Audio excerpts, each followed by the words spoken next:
Halo Sobat Klinik Pertamina IHC, perkenalkan saya dengan Dr. Nurul Huda. Saya dari Klinik Pertamina IHC. Pada kali ini saya akan membahas seputar tips untuk ibu hamil menjalani bulan puasa Ramadan. Setiap bulan Ramadan, kita sebagai umat muslim diwajibkan untuk berpuasa Ramadan. Tapi ada beberapa golongan yang diberikan keringanan untuk tidak menjalani puasa.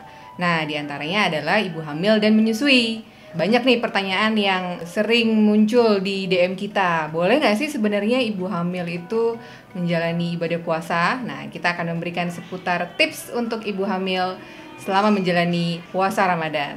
Sekarang kita akan bahas satu-satu nih. Pertanyaannya banyak seputar, boleh nggak sih dok ibu hamil itu menjalani ibadah puasa? Jawabannya boleh, tapi dengan catatan. Yang pertama, ibu hamil biasanya disarankan untuk konsultasi dulu kepada dokter untuk memastikan bahwa ibu dan janinnya dalam keadaan sehat.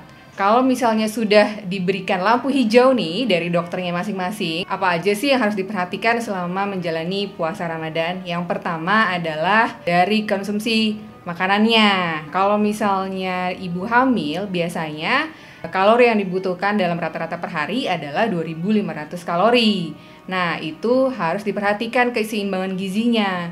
Dari karbohidratnya harus cukup, proteinnya harus cukup, dan serta sayur-sayuran serta cairannya harus cukup. Karbohidratnya dari apa aja sih? Boleh dari nasi, ubi misalnya, jagung, mie, atau roti. Proteinnya bisa dari protein hewani atau protein nabati.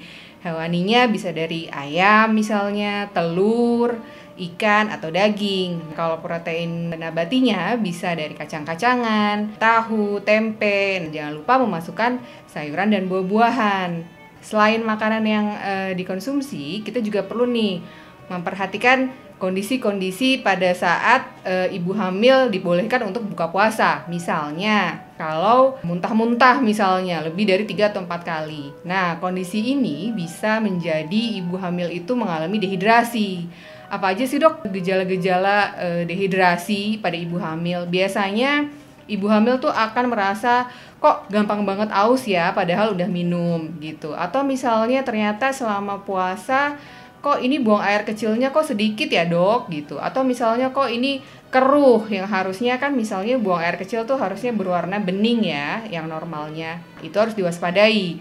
Jangan-jangan ibu hamil mengalami dehidrasi, ini nggak boleh dipaksain. Ada juga nih kondisi-kondisi di mana ibu hamil tidak boleh melakukan puasa. Yang pertama tadi, kalau misalnya dari awal sudah dehidrasi. Biasanya trimester pertama rentan sekali nih ibu hamil untuk dehidrasi. Karena biasanya di trimester pertama itu sering terjadi mual, muntah, nggak nafsu makan, kurang istirahat. Nah, itu boleh tidak dilakukan puasa pada ibu hamil. Atau misalnya pada ibu hamil yang mempunyai kondisi-kondisi tertentu.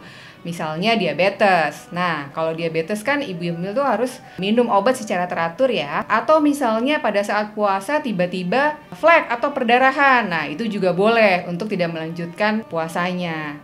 Atau misalnya tiba-tiba pusing, atau misalnya ada gejala-gejala kesehatan yang lainnya. Itu pasti harus konsultasi langsung ya ke dokternya untuk konsultasi lebih lanjut.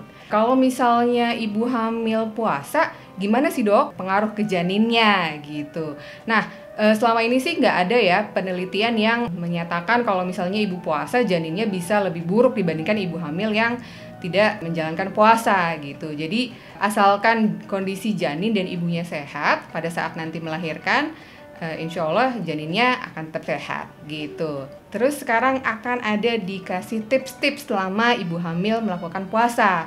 Apa aja sih tips-tipsnya? Tips ini tidak hanya berlaku pada ibu hamil, tapi juga berlaku pada ibu menyusui. Sehingga asupan gizi pada ibu menyusui dan bayi tetap terjaga selama bulan puasa Ramadan.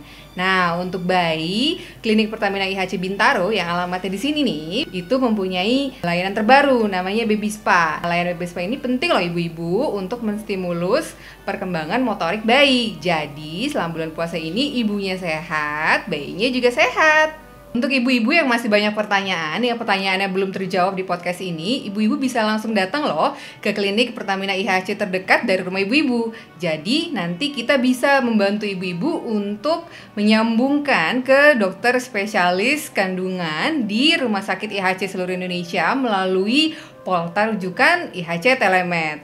Jadi ibu-ibu bisa langsung konsultasi sepuas-puasnya, bertanya sepuas-puasnya untuk membantu ibu-ibu selama masa kehamilan dan persalinan nanti. Dari sahur ya, dari pas makan sahur, utamakan itu makanannya yang tidak bersantan. Jadi misalnya sayur harus ada, buah atau karbohidrat kompleks. Nah, itu harus ada semua. Jadi kalau misalnya kondisi makanannya seimbang, insya Allah ibu hamil akan kuat untuk menjalani puasa. Pada saat puasa bagaimana? Disarankan untuk ibu hamil beristirahat, tidak banyak berolahraga atau melakukan aktivitas yang membakar kalori banyak, misalnya olahraga terlalu berat, atau misalnya pada saat ibu hamil berpuasa melakukan kegiatan misalnya bersih-bersih rumah terlalu capek atau segala macam, jangan, karena itu bisa membakar kalori dan bisa menyebabkan dehidrasi. Jadi sebisa mungkin beristirahat agar tetap kuat menjalani puasanya sampai nanti buka. Pada saat buka puasa nanti bagaimana dok? Gitu. Untuk buka puasa tetap makanannya harus diperhatikan. Kalau bisa dihindari untuk minuman-minuman dingin seperti es itu jangan dulu.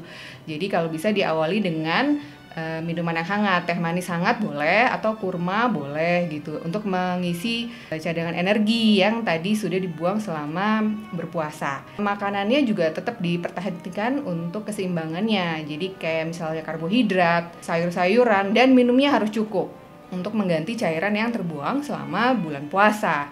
Mudah-mudahan semua ibu hamil selama menjalankan ibadah puasa selalu sehat. Assalamualaikum warahmatullahi wabarakatuh.